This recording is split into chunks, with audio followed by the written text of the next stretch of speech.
Atendimento padrão da parada cardíaca para clínicos em tempos de Covid-19. Eu sou o Samir Schneid, sou instrutor da American Heart Association e hoje são 7 de junho de 2020.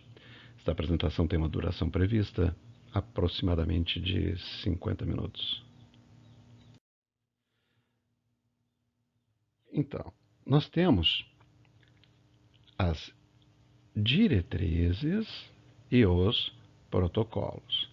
Diretrizes são textos escritos por especialistas que servem para guiar o atendimento de diversas condições. Os protocolos são textos elaborados por profissionais de um determinado local a partir de conhecimento científico válido e homologado institucionalmente, e, portanto, os protocolos têm valor legal. Essa apresentação ela está embasada em diretrizes. Ela traz os princípios.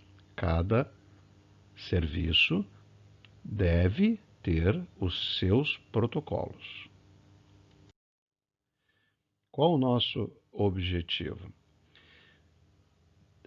É organizar a equipe, seja o técnico de enfermagem, a enfermeira, o médico, que atende a emergência Covid, oferecendo as melhores possibilidades de recuperação para o paciente, ao mesmo tempo em que garante a segurança, ou pelo menos maximiza a segurança da equipe que está ali envolvida nesse atendimento.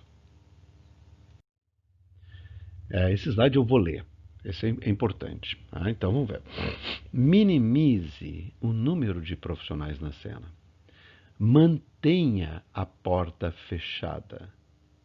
ênfase na intubação precoce, realizada pelo provedor mais capacitado para intubar na primeira tentativa. Pare as compressões enquanto a intubação está sendo realizada. Use técnica supraglótica se a intubação for demorar, ou ventile com bolsa-máscara, recomendação da American Heart na diretriz provisória interina de manejo de pacientes com Covid. Então, ventile com bolsa-máscara com selo bem ajustado e técnica tenar com 2 socorristas. Evite pressão ou frequência ventilatória excessivas, ou seja, comprima a bolsa gentilmente. Evite esforços de ressuscitação prolongados.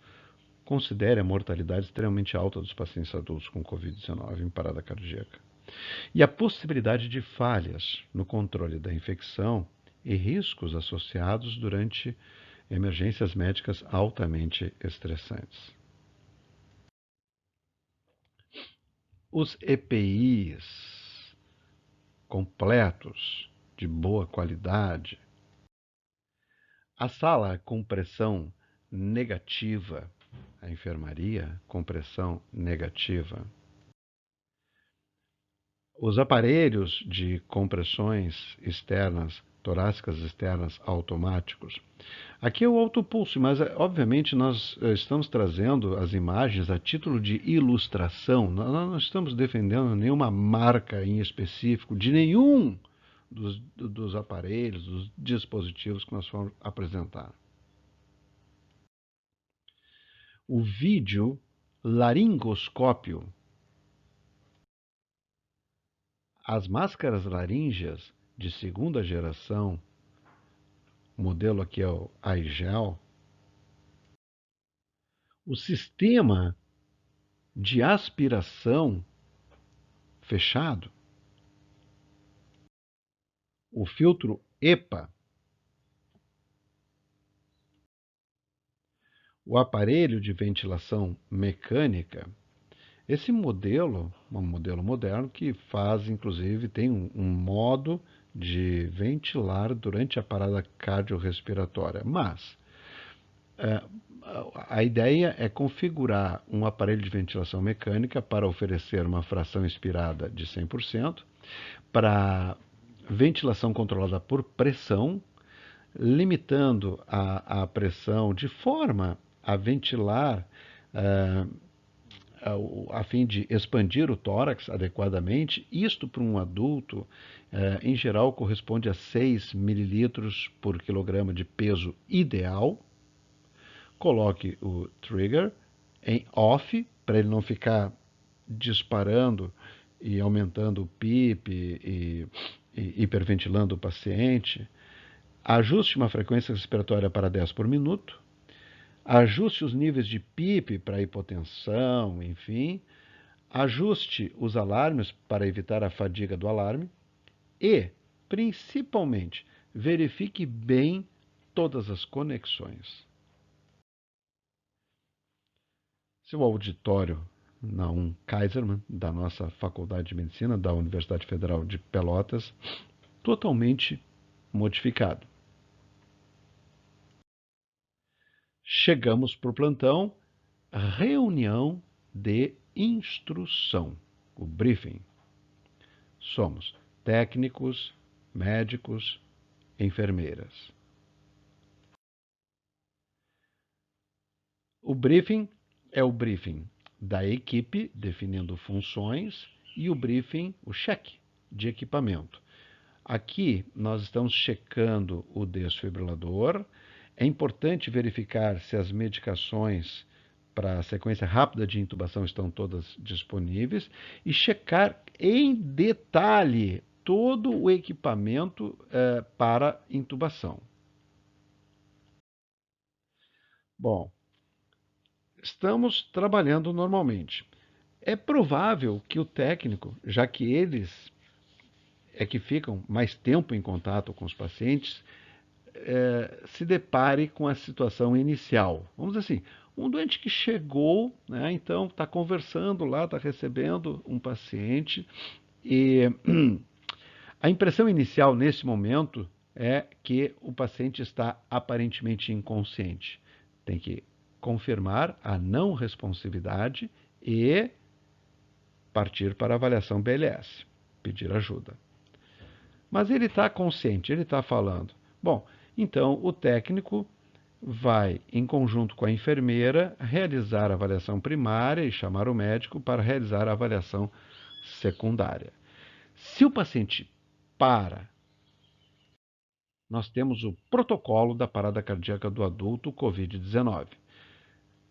Este algoritmo é o algoritmo tradicional da American Heart, com algumas adequações, e principalmente com as alterações definidas em função da Covid que estão destacadas em cor laranja.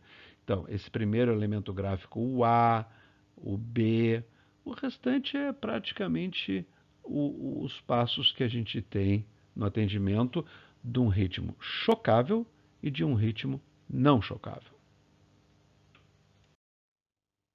Iniciamos o plantão, vamos entrar na enfermaria Covid, vista os EPIs, limite o número de pessoas e avalie a indicação de ressuscitação, paciente que parou, né? Vê se tem indicação e vê se tem indicação de continuar reanimando. Ele está aparentemente inconsciente. Seu João, não responde. O adulto que não responde é igual a pedir ajuda. Se tem uma pessoa, tu pede para essa pessoa. Se tu está sozinho, tu sai e vai avisar no posto que temos uma emergência. E traz, a palavra mágica aqui, né? Traz o desfibrilador. Bem, esta pergunta vai ter que ser respondida. E vejam, Se estivermos numa emergência com um colchonete ou numa enfermaria com um colchão, tá? Aqui não precisa tábua de parada, mas aqui precisa tábua de parada. Tudo isso, o técnico fundo vermelho pode já estar preparando ali direitinho. Tá? E ele também está treinado para avaliar se tem pulso com certeza. É óbvio que isso são os princípios, são as diretrizes, que se eu tenho na minha enfermaria Covid um leito elétrico, que eu aperto um botão de diz CPR e não precisa de tábua de parada, o princípio aqui é oferecer uma compressão adequada. Tá? É isso que tem que estar em cena. O médico chega, né, ou o técnico tem alguém, ele pediu para que esse alguém fosse buscar ajuda e ele foi verificar o pulso. Observa, não respira e não tem pulso. Podemos iniciar as compressões. Quem não tem pulso precisa de compressões. Um técnico já deve ou ligar o celular, se for permitido, alguns lugares permitem, né? Ou se não permite celular, marcar o tempo. O princípio é que nós precisamos controlar o tempo aqui. Tá? Começou a compressão, alguém tem que estar marcando o tempo. E esta é a sugestão mínima de socorristas, né? O número mínimo de socorristas na cena. Bem, então assim, ó, o líder em verde, o médico na cabeceira, coordenando o atendimento. A enfermeira, vai ter que ter a enfermeira aqui para aplicar o choque. Tá? É óbvio que a indicação de chocar, a carga e o tipo de choque é definido pelo médico. Tá? O técnico para auxiliar nas compressões da bolsa a fim de oxigenar o paciente ou eventualmente ventilar esse paciente e trocando a cada 2 minutos com outro técnico que está realizando as compressões aqui em cima da escadinha. E aqui tem uma escadinha também para a enfermeira aplicar o choque. Ambiente de risco. Tempo é importante. Cuidar o choque, mas principalmente cuidar a contaminação. Um reserva, alguém registrando e outro cronometrando. Inicia RCP. Fundo azul, porque a enfermeira vai estar cuidando, então, aqui, ó, limite a aerossolização. O monitor. Se o paciente acabou de chegar e não deu tempo de colocar os eletrodos, a maioria dos aparelhos modernos monitoram com as pás. E é este recurso que nós vamos usar agora e apenas neste momento. Porque depois do primeiro choque, assim que entubou o paciente, assim que deu chance, deu tempo, e o colega colocou os eletrodos e monitorou em D2, nunca, ó, vejam, never, nunca mais vamos monitorar com as pás. Tá? Importante, né? Esse recurso de monitorar com as pás é só para chegada. Depois, sempre em D2. Bom, prepare para intubar. Vai preparando o equipamento, né? Enfermeira tem que preparar tudo ali direitinho para a intubação. Compressões são feitas assim e a gente conta. Não precisa gritar, mas tem que contar em voz alta. 1, 2, 3, 4. 26, 27, 28, 29, 30. Afasta as mãos aqui assim. Tá?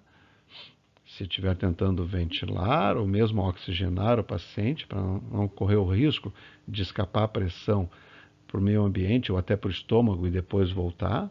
Tá? Final do primeiro ciclo. Para ventilar ou para oxigenar,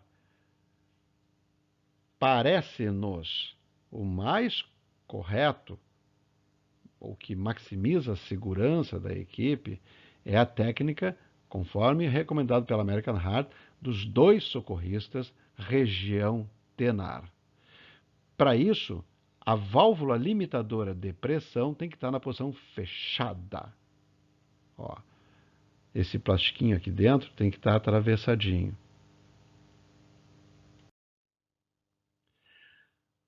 O profissional, enfermeira ou médico que ficar na cabeceira vai comprimir a parte dura, a parte rígida da máscara contra o rosto do paciente e tracionar a mandíbula no ângulo da mandíbula, fazendo com que o selo fique bem feito. Mas,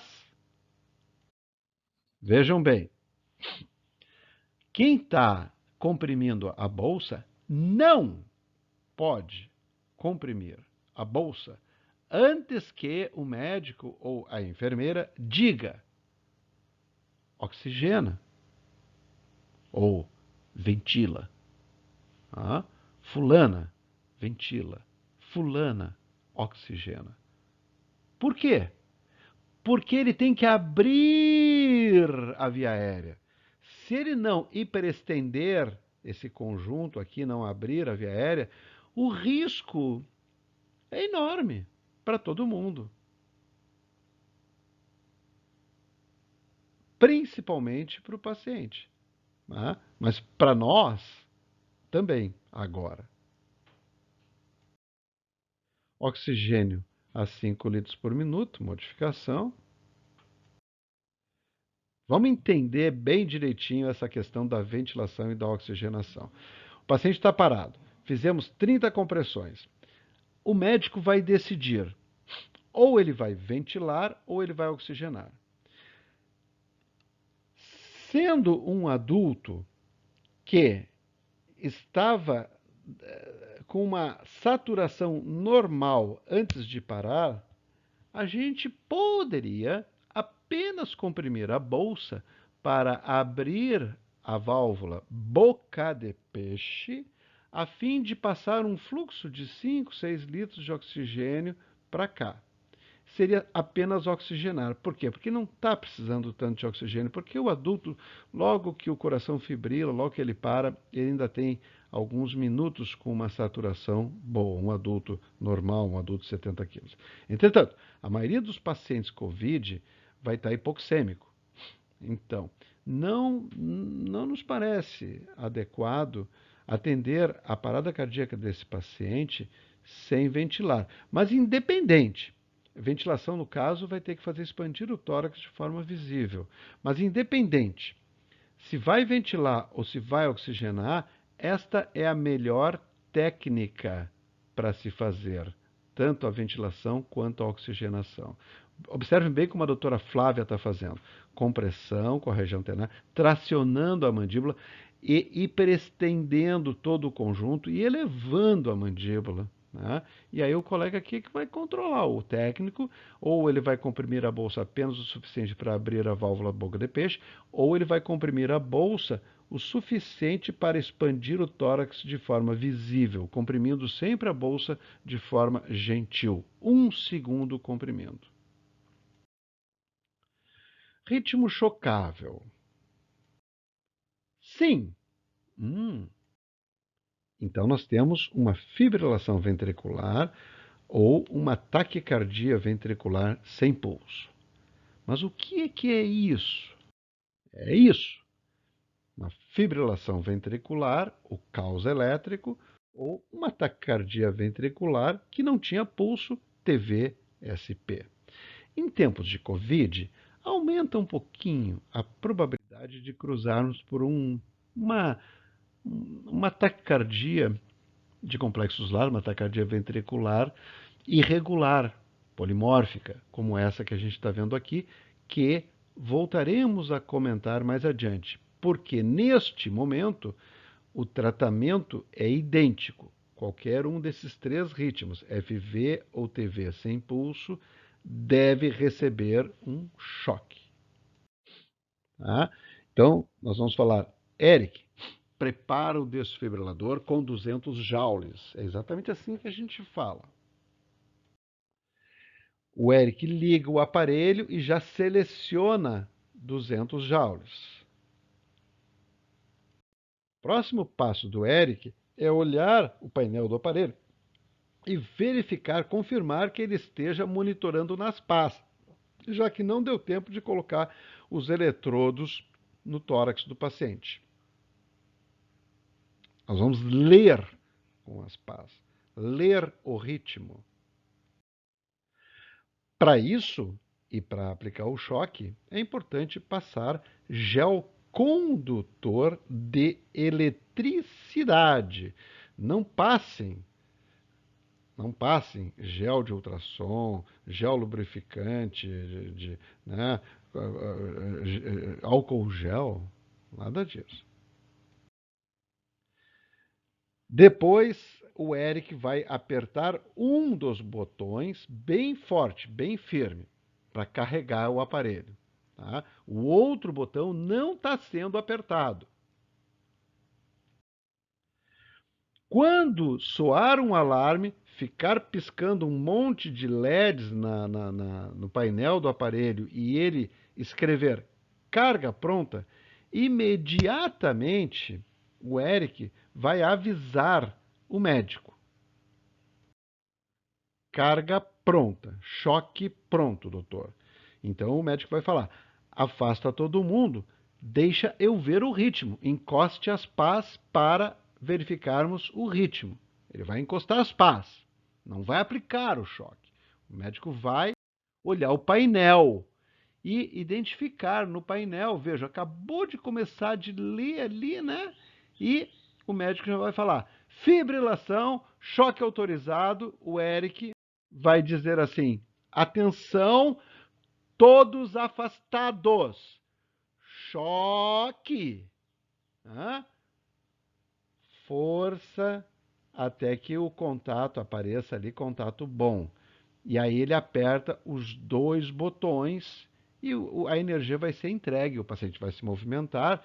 No caso do manequim, o manequim não vai se mexer e a gente vai ter que ler, o médico vai ter que ler no painel, choque aplicado e comunicar então o Eric para ele parar de apertar as pazinhas, senão ele vai carregar e aplicar outro choque.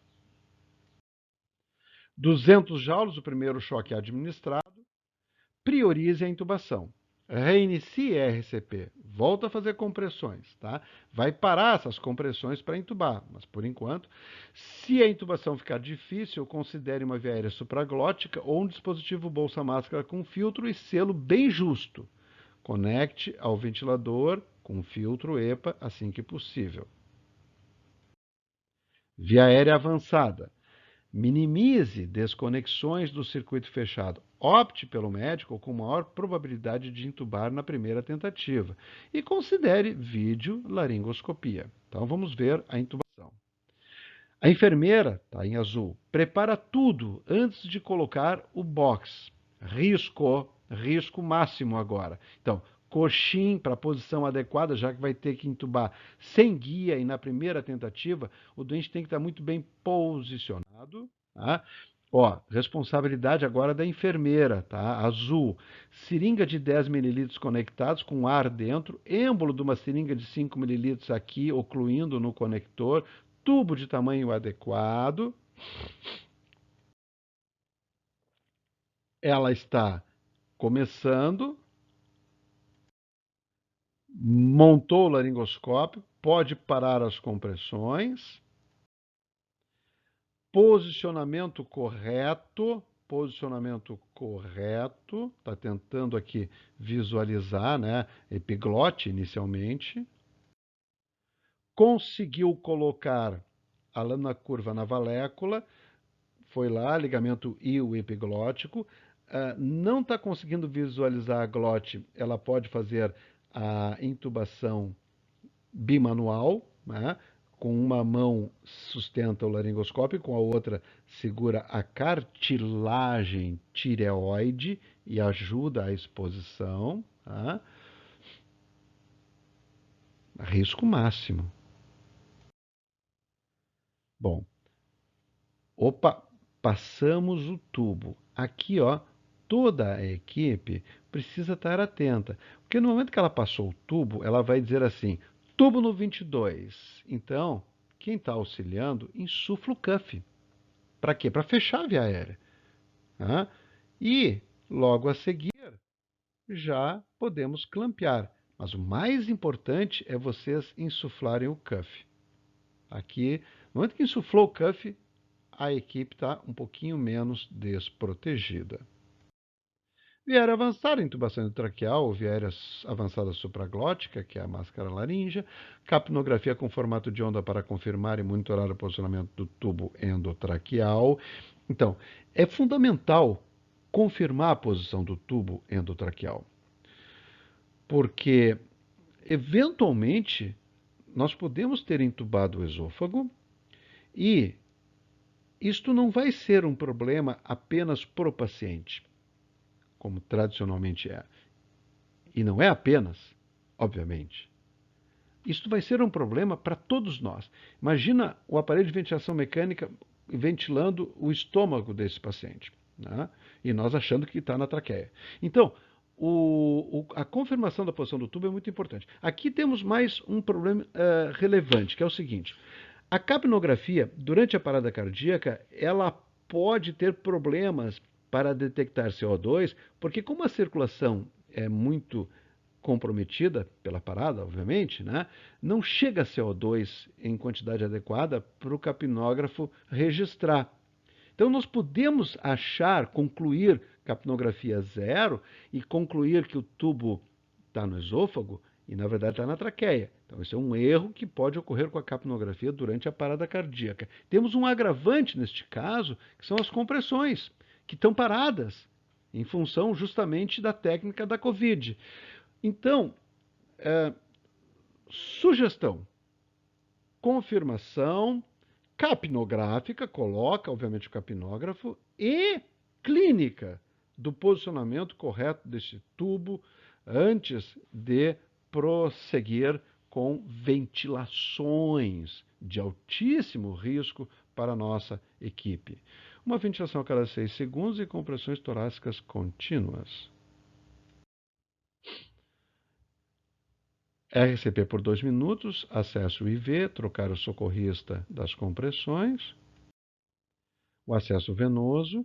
Então, o técnico de enfermagem vai ter que pegar uma veia antecubital mediana do lado direito ou do lado esquerdo, tanto faz, mas tem que botar um catéter calibroso lá dentro, tá? As compressões bem feitas, uma técnica de enfermagem comprimindo, né? Aqui o aparelho de ventilação mecânica, o risco, filtro EPA na saída, né? Tudo direitinho, tá? E esse paciente então vai ficar no aparelho de ventilação mecânica durante mesmo a reanimação. 30 segundos, vai fechar 2 minutos. Ritmo chocável.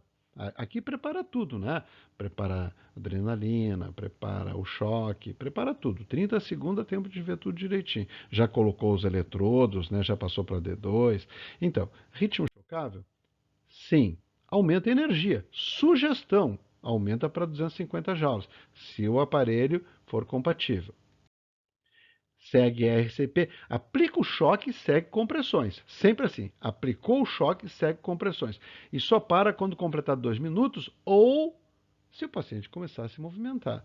Epinefrina agora nós vamos fazer a cada 4 minutos. A epinefrina, ela aumenta, ela tem uma probabilidade pequena de beneficiar o paciente, tá? De mudar o desfecho. O que muda desfecho em situação de parada cardíaca de adulto é compressão bem feita, choque de desfibrilação e controle direcionado de temperatura. Portanto, nós vamos usar adrenalina, mas a gente vai aplicar a adrenalina depois do segundo choque, que é quando a gente confirma a sua necessidade, e depois a gente vai repetir após 4 minutos, tá? E checando o ritmo para ver se realmente o paciente continua precisando da adrenalina, tá?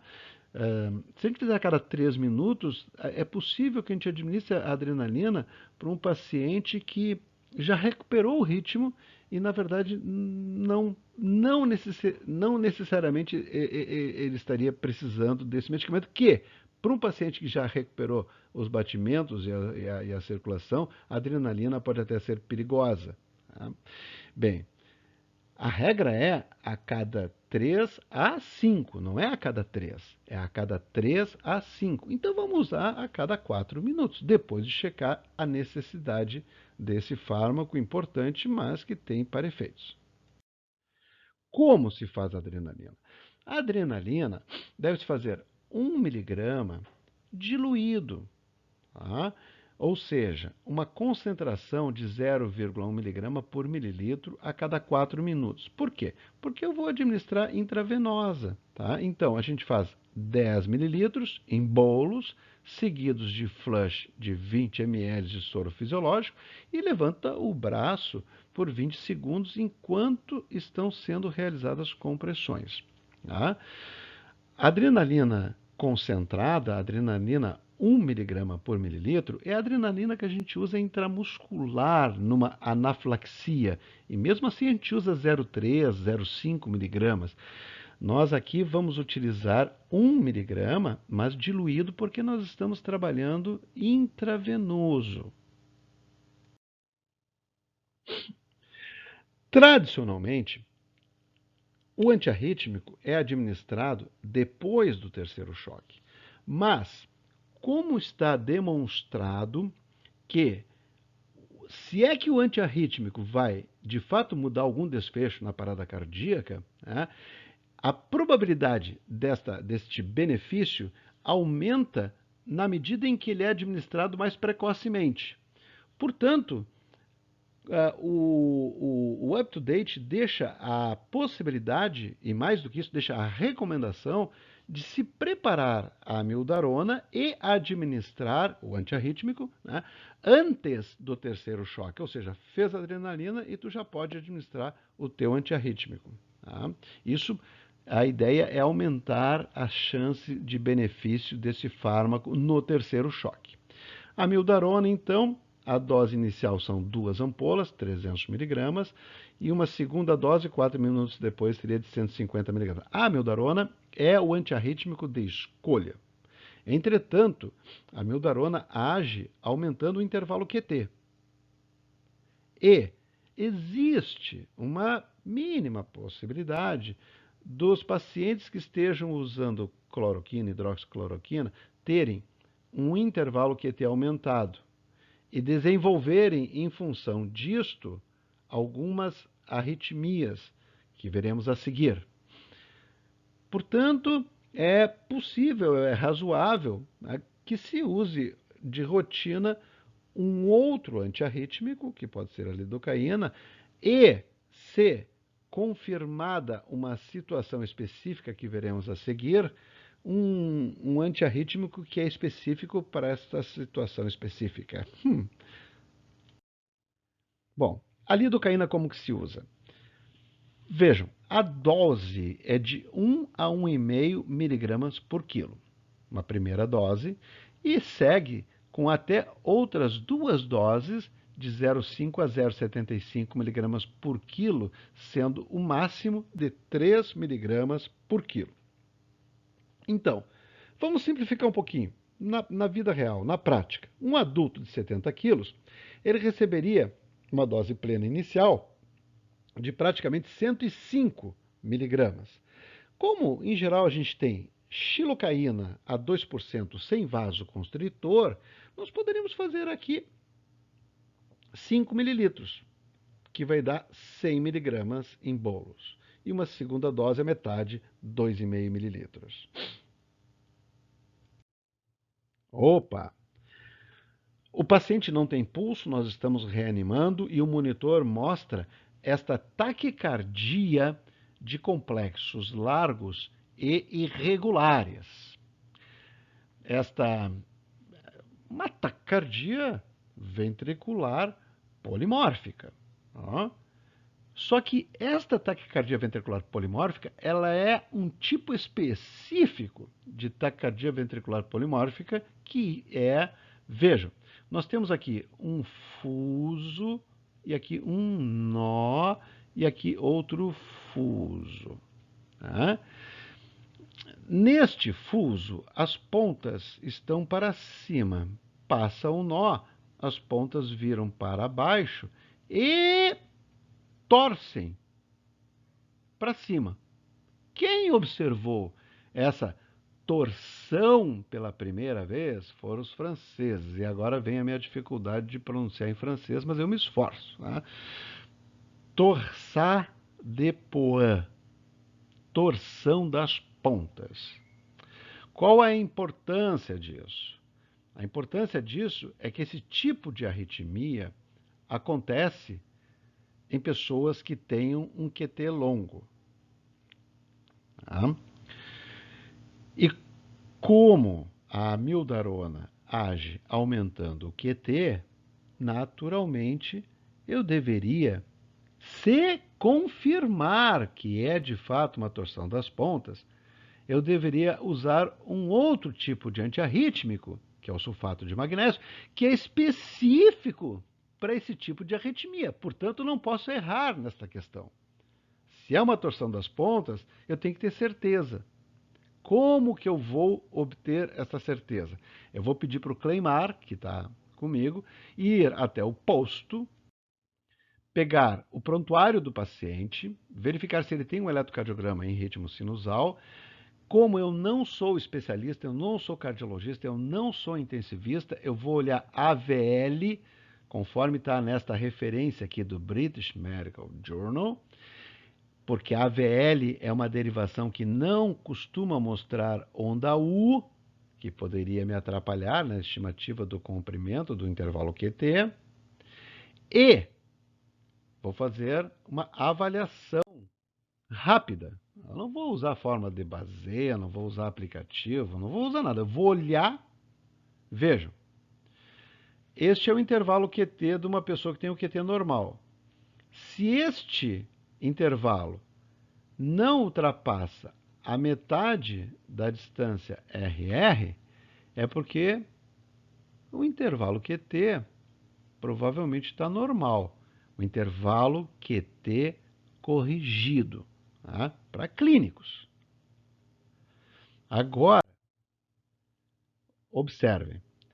Aqui está o intervalo QT em AVL e aqui está o intervalo RR e a metade dele é menor do que essa distância. Então aqui, o intervalo QT corrigido, isto aqui para o clínico dá a certeza que ele está prolongado e a certeza de que não deve usar a amiodarona. A certeza de que deve injetar de 1 a 2 gramas IV em bolos. Ou seja, aspirar de 2 a 4 mililitros da solução de sulfato de magnésio a 50%, diluidinha em 10 mililitros de solução glicosada a 5% e faz EV em bolos. Tá? Opa, 30 segundos. Bom, deixa tudo preparado agora, adrenalina, né? Já fizemos o antiarrítmico, deixa a adrenalina só deixar preparada, né? Ritmo chocável? Sim. Aplicamos o choque, tá? Aumentamos, né? Esse já é o terceiro choque. Vejam, a sequência sugerida é RCP, choque de 200, RCP. É sempre assim, aplica o choque, começa a RCP. Prepara a adrenalina e a amiodarona. Tá? Sendo que pede primeiro a adrenalina, o técnico te diz preparado, aí tu pede a amiodarona, ou tu já viu o ritmo ali, né? O tipo de arritmia que tu está enfrentando, sulfato de magnésio ou a lidocaína, o que tu decidiu usar.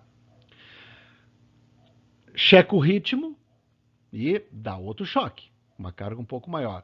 Sugestão, se o aparelho dispuser. Imediatamente depois do choque, RCP, este daqui então é o segundo choque, faz adrenalina, faz amiodarona, checa o ritmo, dá um terceiro choque, agora já de 300 miligramas. Então a rotina, vamos entender direitinho? Choque, choque, adrenalina e amiodarona, choque. Se não fez antes, pode não fazer antes, né? Pode deixar para fazer depois do terceiro choque. Então, agora tu administra a mildarona ou a lidocaína, tá? E trate causas reversíveis. É claro que a adrenalina, ela está apenas preparada agora. Nós não vamos fazer porque faz 2 minutos que a gente fez. A gente vai deixar para administrar depois da outra checagem de ritmo, vírgula, se for necessária. Diagnóstico diferencial, né? Causas reversíveis, hipóxia, né? Hipóxia vai ser uma questão importante nesse ambiente, né? Ó, vamos ver.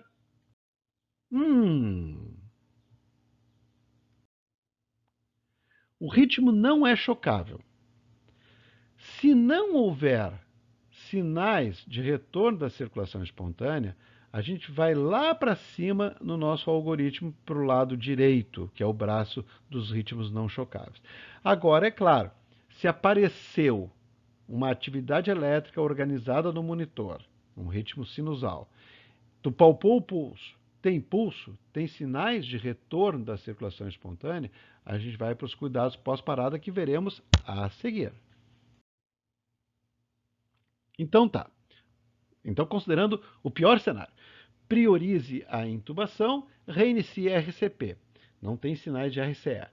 Pare as compressões para intubar, a mesma coisa que a gente fez no início. Se intubação difícil, considere via aérea supraglótica, o dispositivo bolsa-máscara com filtro e selo, bem justo. Conecte ao ventilador com filtro, assim que possível. Então, olha só, ritmo não chocável. Ou é uma assistolia ou é a AESP. Vamos começar pelo pior, tá? A questão é assim, ó. Se for fibrilação, enquanto é fibrilação ou taquicardia ventricular, que estava sem pulso, continua sem pulso. Não mudou, não checa ritmo. Ah, não checa pulso, perdão. Checa o ritmo, mas não checa o pulso. Claro, não precisa. Né? Se o doente estava fibrilado e agora está com uma linha reta, né, tu vai ter que fazer o protocolo da linha reta. Confirmar que é uma assistolia. Mas é óbvio que não precisa palpar pulso, porque afinal de contas, o sujeito estava fibrilado, não tinha pulso, agora está com uma assistolia, para que a gente vai... Agora, se aparecer uma atividade elétrica organizada no monitor, é claro que a gente tem que ver o pulso. Tá? Bom, vamos pegar pelo pior. Olha só. Linha reta no monitor. Tá? Monitorando aqui, né, direitinho, tá? Linha reta no monitor. O choque vinha pronto. Tu parou para checar o ritmo, mas o choque estava pronto. Tu não sabia que ia aparecer assim. Tu vinha numa sequência de choque. Já estava lá com 360 joules selecionados. Né? Esse nosso aparelho permite chegar até 360. Então, apareceu a linha reta no monitor. Isto é linha reta. Isto não é a assistolia. Não falem para não se confundir. O que a gente tem que fazer no primeiro plano? Eric, anula o choque. Óbvio. Aquilo é um perigo. O aparelho está carregado. Né? Primeira coisa que a gente tem que fazer, Eric, anula o choque. Segunda coisa que tem que pedir é para alguém continuar as compressões, porque e se for uma fibrilação e soltou um cabo? Tem que seguir as compressões. Cleimar, segue as compressões. Bom, então o Eric anulou o choque, o Cleimar está fazendo compressões. O que eu vou dizer agora para a enfermeira? Tá? Olha só, eu tenho que checar cabos, ganho e derivação. Né? Então, antigamente a gente brincava, né? KHD. Né? Então, nós vamos começar daqui, ó. Enfermeira, tá monitorando em D2? Tá monitorando em D2. Vê se não soltou algum eletrodo. Não, todos os eletrodos estão bem posicionados. Ok. Próximo passo. Né? Então, nós vamos pedir para ela aumentar o ganho, mudar a derivação de D2 para D3 e me avisar. Tá? Doutor, ganho no máximo, derivação em D3, pronto. Ah, ok. Então, Cleimar, para as compressões, deixa eu ver o ritmo, confirmada a sistolia. Tá? Então, o prognóstico aqui, né? Bom, 5H, 5T, alguma causa reversível, enfim, mas compreendam, né? Prognóstico limitou total. Agora, por outro lado, atividade elétrica organizada no monitor e muito bem organizada. Né? Então, esse paciente pode sair caminhando e conversando. Não. Por quê? Porque eu estou vendo o ritmo, tá? Mas ele não tem pulso. Então ele tem uma atividade elétrica organizada no monitor, mas não tem pulso. Então quem está coordenando tem que dizer isso daqui, ó. Pessoal, a ESP segue a RCP e me ajudem. Né? Mas, professor, sim, vamos ver logo a seguir agora como que isto pode acontecer. Né? Primeira questão, segue a RCP, se não tinha acesso, pega acesso, pode fazer adrenalina, por quê? Lá eu tinha que esperar o segundo choque, mas aqui não tem choque. Então a primeira intervenção é adrenalina mesmo, tá? Então já faz logo a adrenalina. Né? E a cada 2 minutos a gente vai checando o ritmo. Bom, aqui que está o segredo da ESP. Vamos revisar os 5Hs e os 5Ts. Causas reversíveis. Hipóxia. Pacientes Covid, hipóxia vai ser um fator fundamental que precisa se tentar corrigir. Hipovolemia, hipercalemia, acidose, hipotermia, hipóxia, hipovolemia, hipercalemia. Os T's, tensão no tórax, fundamental. Tensão, pneumotórax hipertensivo, tóxicos. Tamponamento cardíaco, tromboembolismo pulmonar, né? Ainda dá para tentar uma alteplase, ainda dá para tentar uma alteplase, tá? Mas tem que ter alguma evidência clínica que sustente esta hipótese. Trombose, aqui, né? Bem, atividade elétrica organizada no monitor sem pulso palpável. A ESP, buscar causas reversíveis, os 5H, 5Ts, e tratá-las. Né? Uma questão importante para o clínico é procurar observar as jugulares. Né? Se as jugulares estiverem congestas, túrgidas, uma possibilidade a ser buscada logo no início é a trombose, o pneumotórax hipertensivo ou o tamponamento cardíaco. Mas antes do tamponamento, ausculte o tórax. O clínico tem que dar uma auscultada nas axilas de um lado e de outro para ver se tem som. Né? Se tiver silêncio, tem que percutir. Se tiver timpânico, tem que fazer uma punção de alívio. Nós estamos enfrentando um pneumotórax hipertensivo. E não vai adiantar fazer compressões, porque o coração está. Não é bem o coração, a veia cava superior e a inferior, ou elas estão comprimidas se ele for à direita, ou elas estão torcidas se ele for à esquerda. Né? Então, gente, observar as jugulares é fundamental. E também uma dica importante para o clínico é, sempre que suspeitar de tamponamento cardíaco, a tríade de Beck, né? Turgência jugular, abafamento das bulhas, hipotensão, ausência de pulso radial, né? Auscultar os pulmões primeiro, porque essa é a pericardiocentese é um procedimento mais arriscado, né? Então, ver se não é um pneumotórax hipertensivo, tá? Durante a parada cardíaca, os parâmetros clínicos são reduzidos. À medida que se postula alguma causa e não se pode rejeitá-la com certeza, o tratamento deve ser instituído a menos que haja contraindicação formal. Por exemplo, se hipovolemia for uma hipótese, a menos que o paciente esteja congesto, deveria ser iniciado desafio hídrico com 500 ml de soro fisiológico. Então, vamos ver assim. Outra questão além das jugulares que é importante, o cenário. Um paciente renal crônico. Hipóxia é uma possibilidade forte aqui, por congestão. Acidose é outra. E hiperpotassemia é uma possibilidade forte. Tá? Tamponamento cardíaco por pericardite urêmica também cresce neste cenário. Então, jugulares, cenário e o monitor. O monitor vai nos ajudar muito. Jugulares, cenário clínico e o monitor. O monitor ele pode mostrar uma frequência alta ou baixa e um QRS estreito ou largo. Se tiver um QRS estreito, essas possibilidades elas ganham força. Hipovolemia. Tá?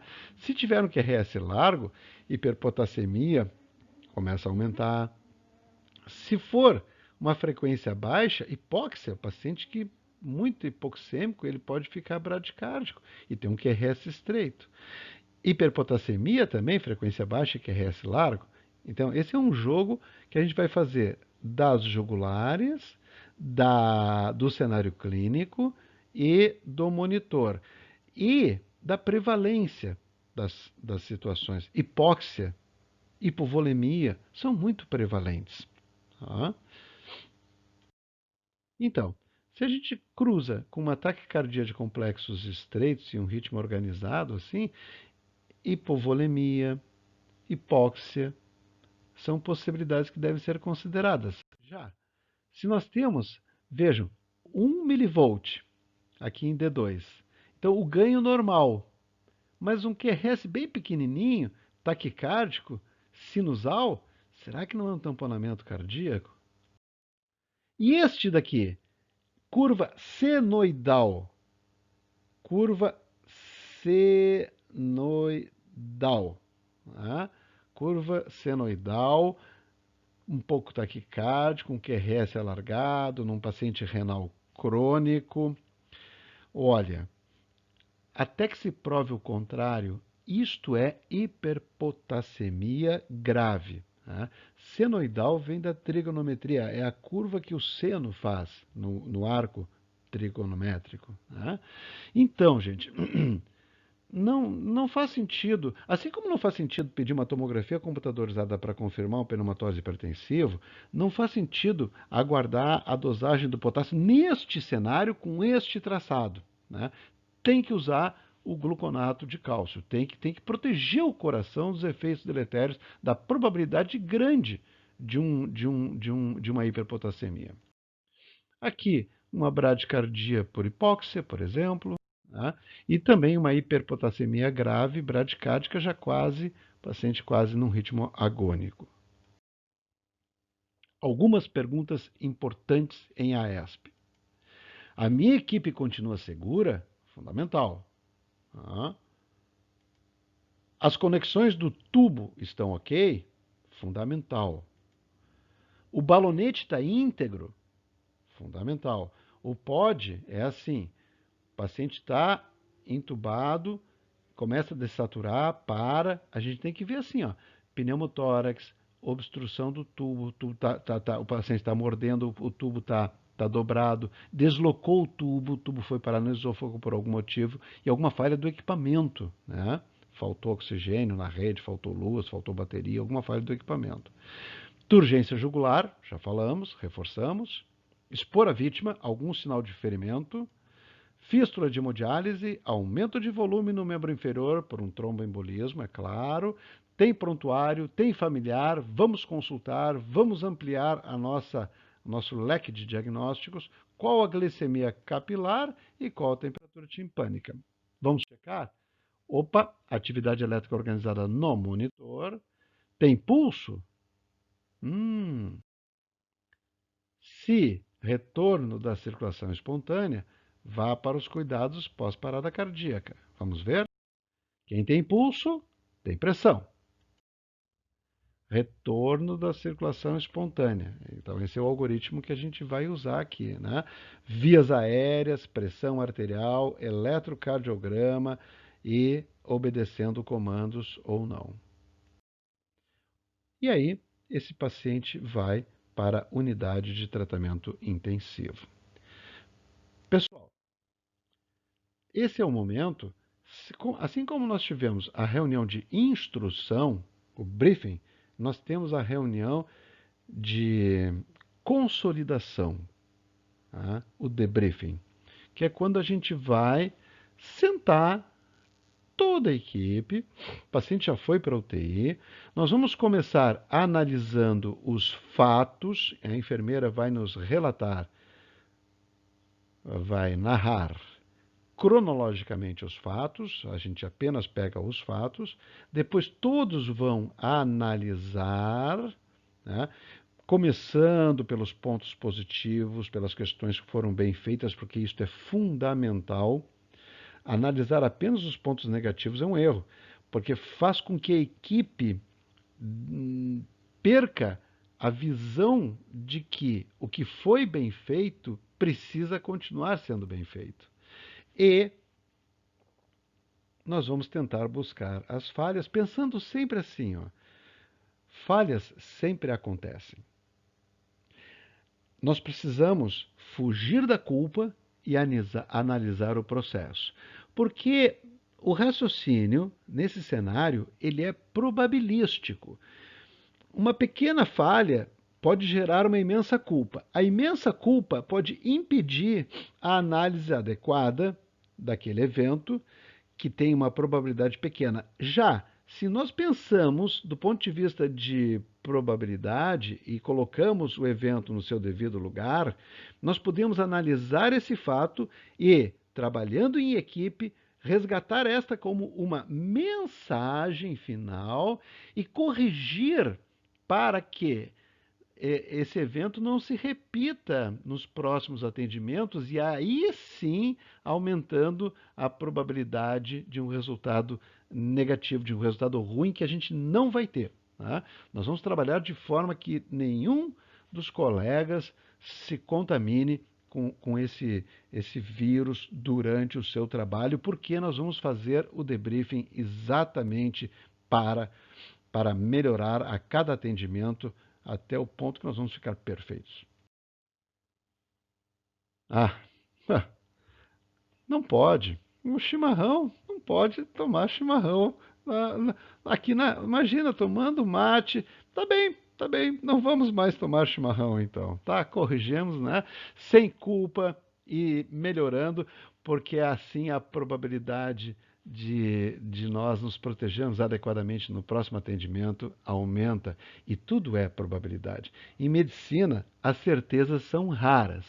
E probabilidade a probabilidade é mais importante do que a possibilidade. Então, colegas, muito obrigado pela atenção. Este foi o atendimento padrão da parada cardíaca para clínicos em tempos de Covid-19. E nós somos o Laboratório de Ensino por Simulação da Universidade Federal de Pelotas e fazemos isso por quê?